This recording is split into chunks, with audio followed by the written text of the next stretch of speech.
Всех приветствую на своем канале.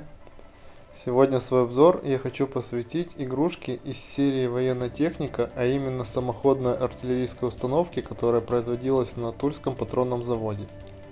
Игрушки серии военная техника начали производиться на этом заводе в 1967 году. Также известно, что перестали их производить в 1995 году. Точную дату начала производства сложно назвать, но с конца 70-х годов эта самоходка уже точно производилась, если судить по штампам на коробках. Прообразом для этой игрушки послужила АСУ-57, советская легкая авиадесантная самоходная артиллерийская установка, разработанная в конце 40-х годов для обеспечения противотанковой обороны воздушно-десантных частей. Серийное производство АСУ-57 осуществлялось с 1950 по 1962 год. На начало 50-х годов считалось, что вооружение АСУ-57, а именно 57 мм пушка ЗИС-2, способно поражать средние танки потенциального противника, чему способствовало и принятие на вооружение в послевоенный период улучшенных образцов бронебойных снарядов, а также доступность подкалиберных снарядов. Боевая ценность АСУ-57, кроме того, не исчерпывалась ее противотанковой ролью.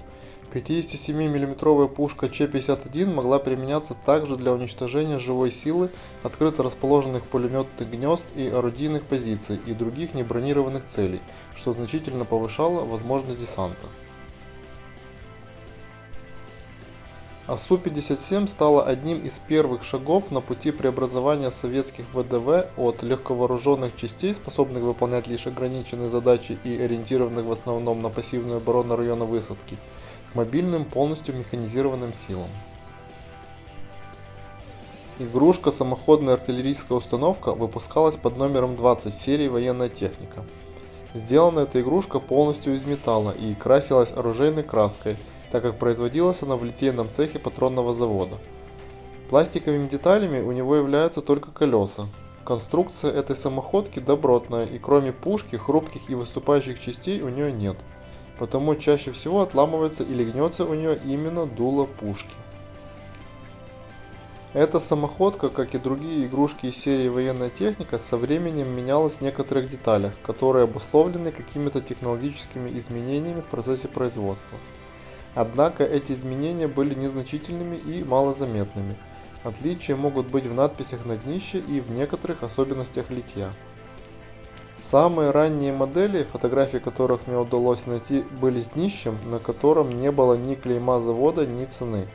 Заклепки на днище по форме более выпуклые и мелкие, чем в более поздних моделях. Позже на днище появилась цена 1 рубль 20 копеек, но без логотипа Тульского завода. Следующим вариантом было днище ценой 1 рубль 20 копеек и с маленьким логотипом. Причем сначала при написании цены ставилось 3 точки после каждой из букв, и буква К была маленькой. Заклепки все еще небольшие и выпуклые.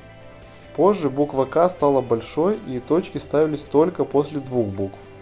Заклепки по виду более широкие, но плоские.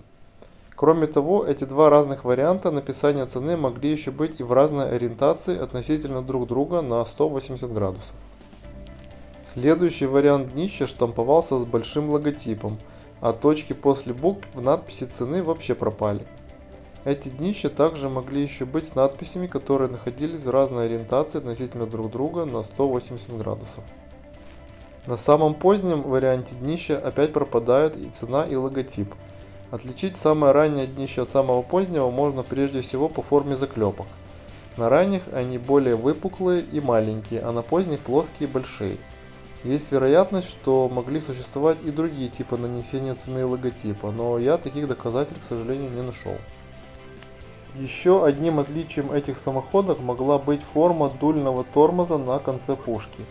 Как правило, на поздних моделях дульный тормоз сплошной и удлиненный. На более ранних моделях дульный тормоз короткий и как бы с вырезом. Других явных отличий между ранними и поздними моделями практически нет. Если и встречаются какие-то, то они в основном связаны с особенностями литья. Например, бросается в глаза такая деталь. Сверху слева, где расположены жалюзи над двигателем, деталь воздухозаборника над ними на одних самоходках находится почти на их середине, а на других почти с краю. От чего это зависит, непонятно. Кроме того, впервые я встретил белые колеса на этой самоходке. Как они туда попали, интересный вопрос. Возможно, конверсия владельца, а может действительно такие устанавливали в какой-то период времени. Кроме Тульского патронного завода, подобную самоходку производили мощностями Запорожского титано-магниевого комбината. Отличить эти модели просто, так как на днище есть соответствующий логотип этого предприятия. Коробок к этой игрушке, судя по всему, было несколько разных вариантов, которые отличались по дизайну, цвету и надписям. В составе наборов автомобиль размещался просто в общей коробке в выделенном ему месте в пенопласте.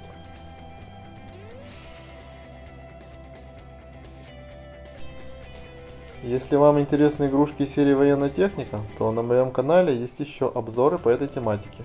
Переходите по ссылке, которая появилась сейчас у вас на экране. Всем мирного неба над головой и до новых встреч!